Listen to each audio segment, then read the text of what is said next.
প্রিয় দর্শক, আপনাদেরকে স্বাগত জানাচ্ছি রতন তালুকদার লাইভ অনুষ্ঠানে। আজকে দিল্লি থেকে প্রাপ্ত একটি চাঞ্চল্যকর খবর পাওয়া গেছে। বিষয়টি আপনাদের সঙ্গে শেয়ার করতে চাই।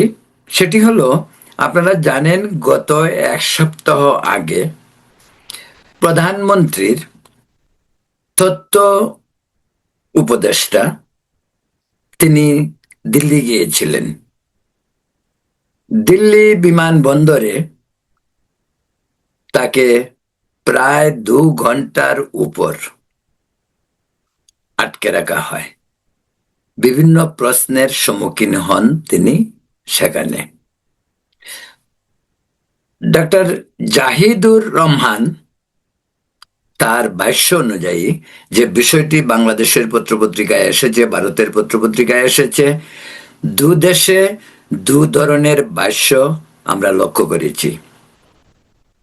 আজকে যে খবরটি পেলাম দিল্লি থেকে, আমাদের সংবাদদাতা তিনি জানিয়েছেন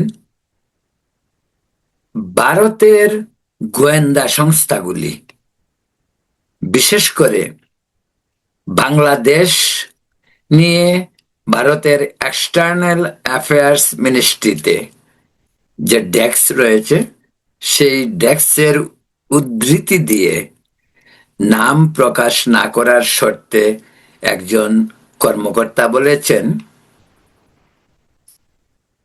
ডক্টর জাহেদ উর রহমান, মাননীয় প্রধানমন্ত্রী তারেক রহমানের তথ্য উপদেষ্টা, তিনি আসলে দিল্লি থেকে ভয়ে, গ্রেপ্তারের ভয়ে চলে এসেছেন। তিনি মনে করেছেন যেভাবে তাকে দিল্লি বিমানবন্দরে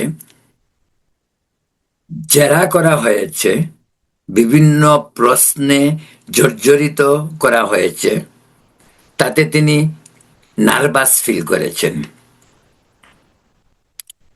তাছাড়া ডাক্তার জাহেদুর রহমান তিনি খুব স্মার্টলি ডিসিশন নেন যে তিনি দিল্লিতে বিমানবন্দরের বাইরে যাবেন না, কারণ তার ভিতরে এক ধরনের আতঙ্ক তাকে ঘিরে বসে। সেই আতঙ্কটি কি? তিনি গ্রেপ্তার হতে পারেন। যে কারণে তিনি দিল্লি থেকে ইন্দিরা গান্ধী আন্তর্জাতিক বিমানবন্দর থেকেই, সেখান থেকে তিনি শ্রীলঙ্কার ফ্লাইট ধরেন এবং পরের দিন, দ্যাট ইজ সোমবার, তিনি শ্রীলঙ্কা থেকে বাংলাদেশে পৌঁছেন। বিষয়টি নিয়ে প্রচন্ড নাড়াচাড়া শুরু হয়। বাংলাদেশের বিষয়টি এমন হয়ে দাঁড়ায় যে বাংলাদেশের একজন প্রতিমন্ত্রীর পদমর্যাদায় ব্যক্তিকে, বিশেষ করে প্রধানমন্ত্রীর উপদেষ্টাকে দিল্লি বিমানবন্দরে নাজেহাল করার বাংলাদেশের ভাবমূর্তি নষ্ট হয়েছে, এমন অভিযোগ। কিন্তু প্রশ্ন হলো, 2 ঘন্টা আলোচনার পর বিমানবন্দরের ইমিগ্রেশন অথরিটি কিন্তু ডক্টর জাহিদুর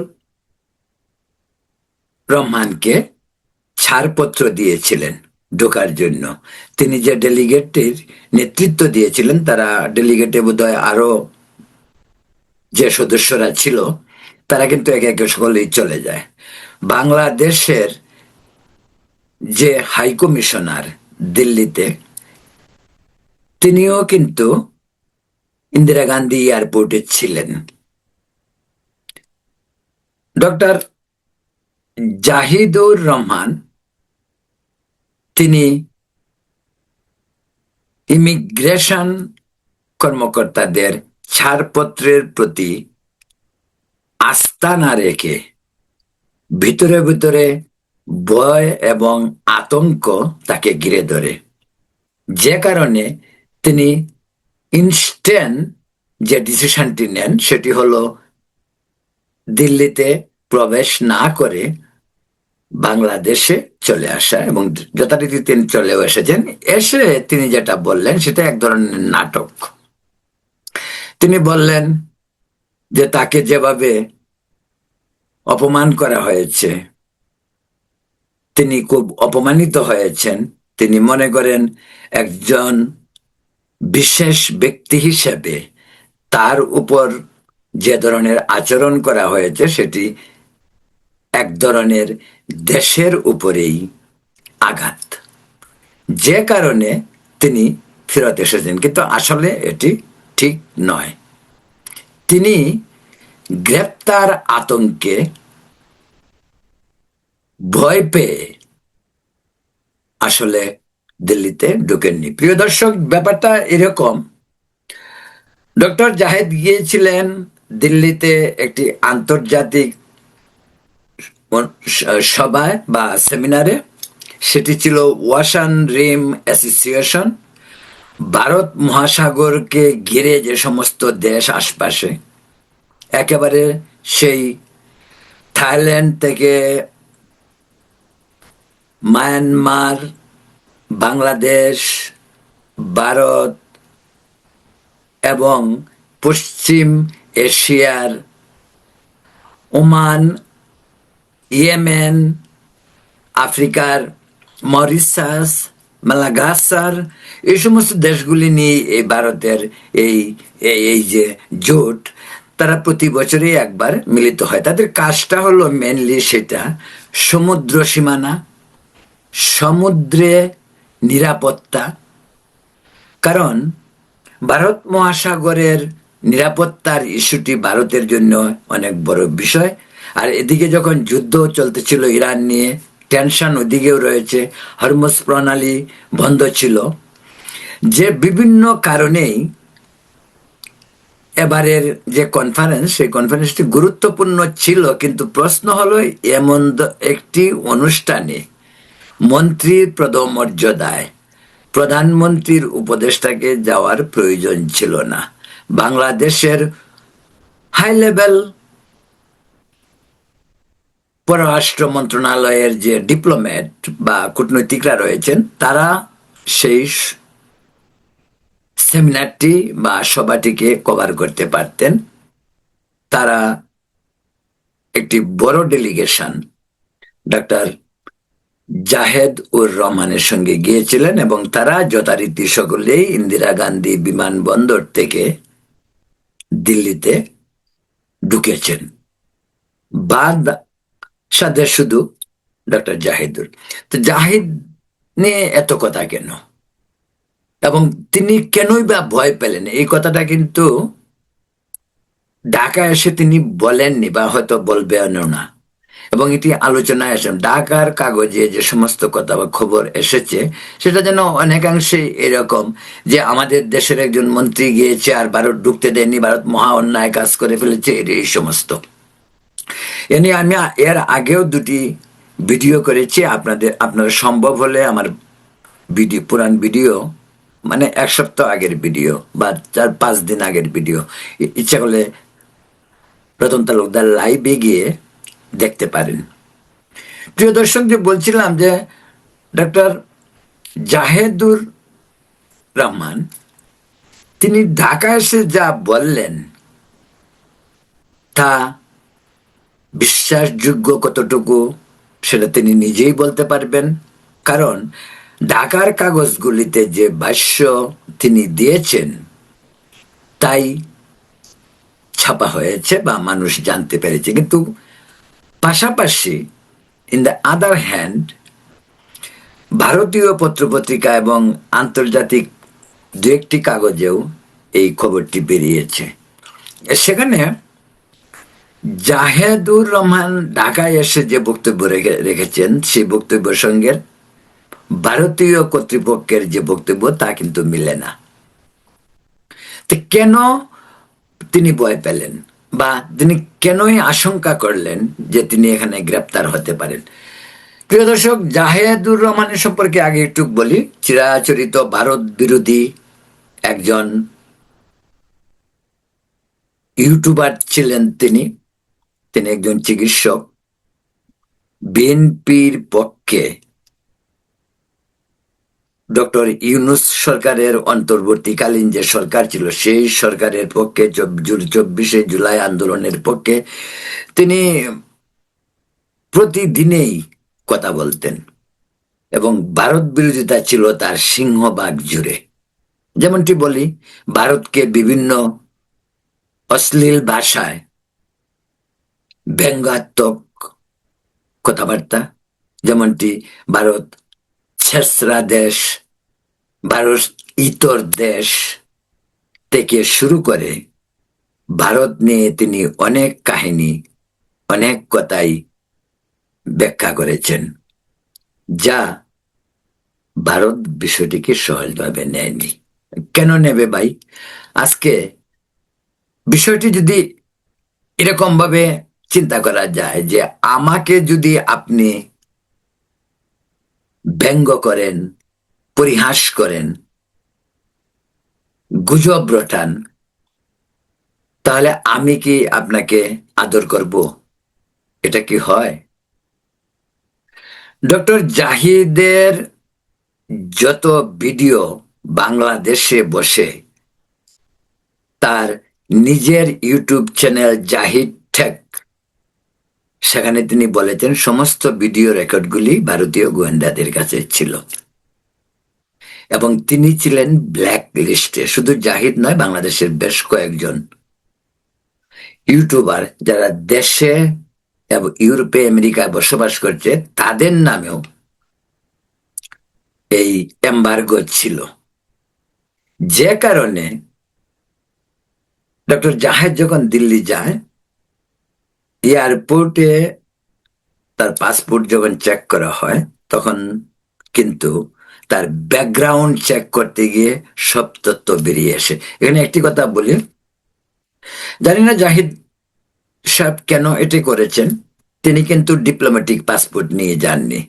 তিনি তার পুরনো বাংলাদেশের সবুজ পাসপোর্ট নিয়ে গিয়েছেন এবং তিনি ভারতের ভিসাও নেননি। সেই পাসপোর্টে সার্কের স্টিকার লাগানো ছিল, ভিসা স্টিকার। বাংলাদেশে একটি সিস্টেম রয়েছে যে সার্কভুক্ত দেশগুলির সাংবাদিকরা এই স্টিকারটাকেই ভিসা হিসাবে গণ্য করে সার্কভুক্ত দেশগুলি ঘুরতে পারে এবং জাহিদ এই কাজটি করেছেন।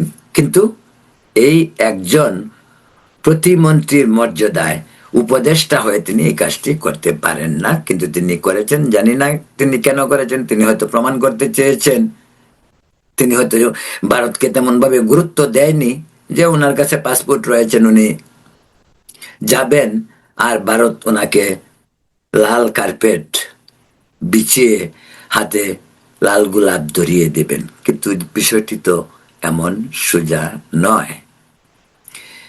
ভারত তার নিরাপত্তার স্বার্থেই, তার আভ্যন্তরীণ নিরাপত্তা স্বার্থেই বিভিন্ন মানুষ, সে যে দেশেরই হোক, যদি ভারতের নিরাপত্তার জন্য হুমকি হয় তাকে ব্ল্যাকলিস্ট করতে পারে।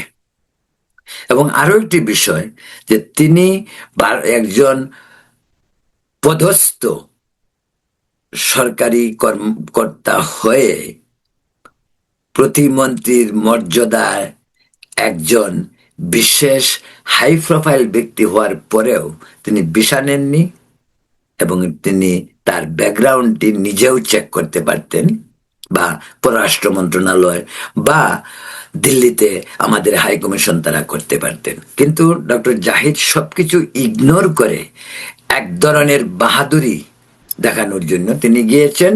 এটা আপাতত সেটা বোঝা গিয়েছিল, কিন্তু পরে আরো রহস্য বেরিয়েছে। এখানে আরেকটি বিষয় বলে রাখি, দিল্লির যে কর্তৃপক্ষ তারা কিন্তু জাহিদকে আরেকটা বিষয়েও সন্দেহ করেছে, সেটা হলো পাকিস্তানি লিঙ্ক। পাকিস্তানি গোয়েন্দা সংস্থা ISI এর সাথে ডক্টর জাহিদের খুব নিবিড় সম্পর্ক ছিল এবং সেই সম্পর্কটা দীর্ঘদিনের অর্থাৎ 2023 সাল থেকে, এবং তিনি কন্টিনিউ ভারতের বিরুদ্ধে কথা বলতে থাকেন, যা তাকে আরো জনপ্রিয়তার শীর্ষে তুলে। আপনারা জানেন যে বাংলাদেশে যে যত বেশি ভারত বিরোধিতা করবে ততই সে জনপ্রিয় হবে।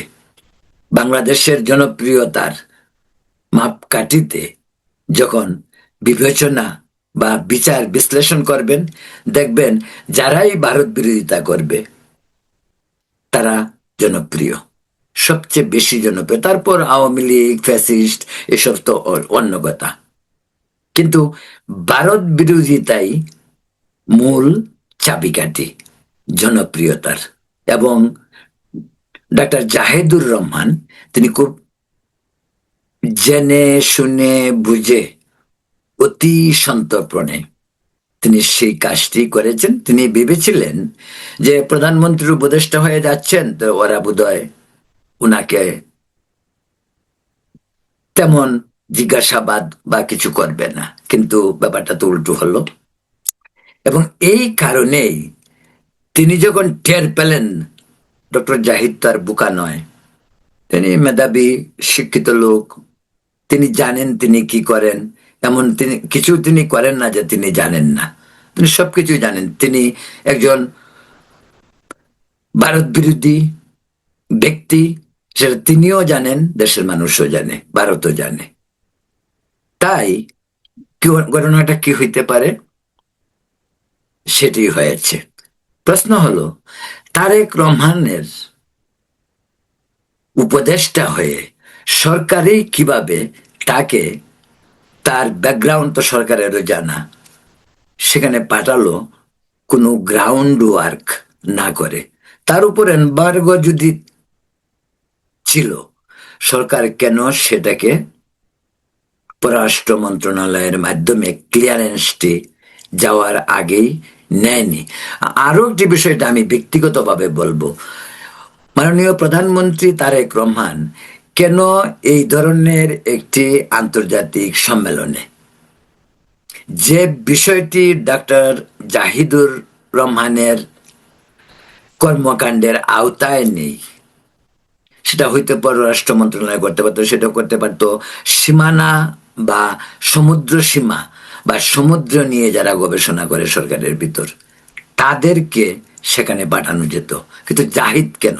জাহিদ সমুদ্র বিষয়ক কিসের গবেষক?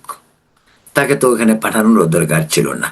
হতে পারে প্রধানমন্ত্রী জাহিদকে দিয়ে টেস্ট করানোর জন্য এটা করলো, জাহিদও মনে করলো প্রধানমন্ত্রীর উপদেষ্টা আমি যাচ্ছি। প্রিয় দর্শক, এখানে আরেকটি কথা বলি, সেটা হলো যে তিনি যখন সেখানে যাবেন, তিনি নিজে খুব ভালো করেই জানেন গত বেশ বছর যাবৎ তিনি ভারত বিরোধিতা করে আসছিলেন।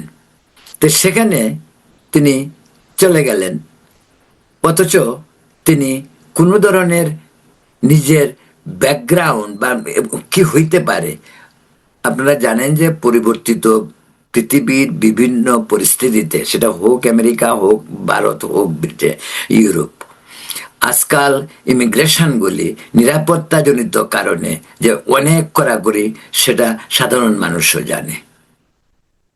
আমেরিকাতে তো এই ধরনের ঘটনা অহরহ ঘটছে। জেএফকে এয়ারপোর্টে প্রায় প্রতিদিনই অনেক হাই প্রোফাইল লোকদেরকেও বসে জিজ্ঞাসাবাদ করানো হয়, কারণ এটা তাদের কাজ। ইমিগ্রেশন অফিসাররা সুপ্রিম পাওয়ার রাখে। ভিসা কোনো দেশ থেকে ইস্যু করলেও সেই ভিসাকে পর্যন্ত ইমিগ্রেশন অফিসাররা ডিনাই করতে পারে, এতটুকু পাওয়ার ইমিগ্রেশন অফিসারদের রয়েছে। কিন্তু আমাদের জাহিদ সাহেব একেবারে এত বোকা যে তিনি বুঝতে পারেননি তিনি চলে যাবেন। এখানে আরো একটি বিষয় দিল্লি থেকে প্রাপ্ত খবরে জানা গেছে, যে সেটা হলো যে প্রধানমন্ত্রী তারেক রহমানকে ভারতে সফরের জন্য ইনভাইটেশনের প্রক্রিয়াটি তিনি গিয়ে কাজ করবেন। আচ্ছা ভাই, ভারতে যদি প্রধানমন্ত্রীর সফর করতে হয়, সেই সফর ভারতের কূটনৈতিক চ্যানেলই তো করা যায়। বাংলাদেশের পররাষ্ট্রমন্ত্রী, বাংলাদেশের পররাষ্ট্র প্রতিমন্ত্রী, দিল্লিতে আমাদের হাই কমিশনার, এই অ্যারেঞ্জমেন্ট তো তারাই করতে পারে। ভারত প্রধানমন্ত্রীকে দাওয়াত করবে, নিমন্ত্রণ করবে ভারত সফরের জন্য, সেই প্রক্রিয়াটি ওরা করতে পারে। আর দ্বিতীয় কথা আরেকটি বলতে চাই, বেগম খালেদা জিয়া প্রয়াত হওয়ার পর ভারতের প্রধানমন্ত্রী নরেন্দ্র মোদী ব্যক্তিগতভাবে তারেক রহমানকে চিঠি লিখেছিলেন এবং সেই চিঠির লাস্টে পরিষ্কারভাবে তিনি তারেক রহমানকে ভারত সফরের আমন্ত্রণ জানায়। সেই সূত্রেই ডিপ্লোম্যাটরা সেই কাজটি করতে পারত। সে তার জন্য জাহিদের ওখানে যাওয়ার দরকার নাই। কিন্তু জাহিদের সঙ্গে আরো একটি লিঙ্কের খবর যেটা আমরা দিল্লি থেকে পেয়েছি, সেটা হলো জাহিদ পাকিস্তানিদের সঙ্গে, পাকিস্তানের গোয়েন্দা সংস্থার সাথে, যেটা আমি আগেই বলছি, তার একটি নিবিড় যোগাযোগ ছিল এবং ভারতের গোয়েন্দা সংস্থাগুলিও তার উপর নজর রাখছিল। এটা হতে পারে ভারতে সম্প্রতি অনেক জঙ্গি বা যারা নাশকতা কাজের জন্য প্রস্তুতি নিচ্ছিল তাদেরকে সম্প্রতি ধরেছে ডক্টর জাহেদ দিল্লি যাওয়ার দুদিন আগেই। এরা সবাই পাকিস্তানের সঙ্গে ষড়যন্ত্র করে ভারতে বড় ধরনের নাশকতামূলক কাজের প্রস্তুতি নিচ্ছিল।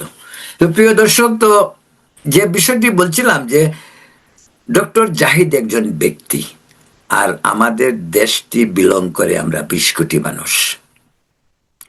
সরকারের কর্তা ব্যক্তি প্রধানমন্ত্রী থেকে শুরু করে মন্ত্রিপরিষদ 50-এর উপরে। তো সেখানে ডক্টর জাহিদ ধরা যাক তার একজন ব্যক্তি, কিন্তু সরকারেরও তো ভাবমূর্তি নষ্ট হলো সেখানে, এবং এটা তো বাংলাদেশের জন্য অপমান। বাংলাদেশের একজন প্রতিমন্ত্রীকে প্রতিবেশী ভারতের গোয়েন্দা সংস্থাগুলির রিপোর্টের উপর ভিত্তি করে ইন্দিরা গান্ধী এয়ারপোর্টে যে সমস্ত ব্যাকগ্রাউন্ড চেক করা হয়েছে, সেটি ডক্টর জাহিদ সাধারণভাবে না নিতে পারেন, কিন্তু ভারত তার নিরাপত্তার স্বার্থেই সেই কাজটি করেছে। এবং এর পিছনের যে রহস্য, যে এতক্ষণ কথা বললাম, তো এই রহস্যগুলি পরিষ্কার হয়ে যায়। শেষে 2 ঘন্টা বসিয়ে রেখে ডক্টর জাহিদকে কিন্তু দিল্লিতে ঢুকতে দিয়েছিল ইমিগ্রেশন, কিন্তু ডক্টর জাহিদ দিল্লি ঢুকেননি। তিনি চালাকি করে শ্রীলঙ্কা হয়ে বাংলাদেশে আসলেন। তার কারণ তিনি ভয় পেয়ে গিয়েছিলেন যে দিল্লি থেকে বেরোলে পরের দিন আবার গিয়ে হোটেলে যাবেন, পরের দিন যদি তিনি অ্যারেস্ট হয়ে যান, তিনি যদি গ্রেপ্তার হন, এই ভয়েই তিনি কম্পমান ছিলেন এবং শ্রীলঙ্কা হয়ে বাংলাদেশে আসেন। আর বাংলাদেশে এসে তিনি বুঝিয়েছেন যে তিনি খুব অপমানিত হয়েছেন, তারা দেশকে অপমানিত করেছে, তাই তিনি এসে পড়েছেন। এখানে আরেকটি ইন্টারেস্টিং কথা বলি, সেটা হলো বাংলাদেশে এসে তিনি আবার সাংবাদিকদের প্রশ্নোত্তরের ব্যাখ্যা করেছেন। আবার তিনি বলেছেন যে ভারত কোনো একজন সাংবাদিকের প্রশ্নের উত্তরে সাংবাদিক বলছে, আপনি কি ভারতে যেতে চান? ও বললো যে ও কপটে, যে ভারত যদি আমাকে ইনভাইটেশন করে তাহলে আমি যাব। এই হলো এক ধরনের ধান্দাবাজি। এবং জাহেদের ধান্দাবাজি তো নতুন নয়, বহুত আগে থেকে। সে কে ছিল? ভারত বিরোধীর পার্ট আমি বাদ দিলাম, সে তো ডক্টর ইউনূসের লোক, ইউনূসের সাথে ঘনিষ্ঠতা ছিল। আপনাদের আরেকটা কথা বলি, পররাষ্ট্রমন্ত্রী ডক্টর খলিলুর রহমান, তিনি বিএনপির লোক না। তারেক রহমান তাকে পররাষ্ট্রমন্ত্রী করতে হয় নাই, করতে হয়েছে কেন? অনেক কিছু এর মাঝে ইনভলভ। এই জাহিদ টকশো করে বেড়ান, জাহিদটা তার চ্যানেল। জাহিদ ঠিক আছে, বিএনপি সমর্থক, সবই ঠিক আছে, বিএনপির মনা বুদ্ধিজীবী, সাংবাদিক, যাই কিছু বলেন, কিন্তু এর পেছনে কিন্তু আরো অনেক রহস্য লুকিয়ে আছে, যা জাহিদই সবচেয়ে ভালো বলতে পারবেন। প্রিয় দর্শক, এখন এই পর্যন্তই। ভালো থাকুন, সুস্থ থাকুন, নিরাপদ থাকুন। ধন্যবাদ।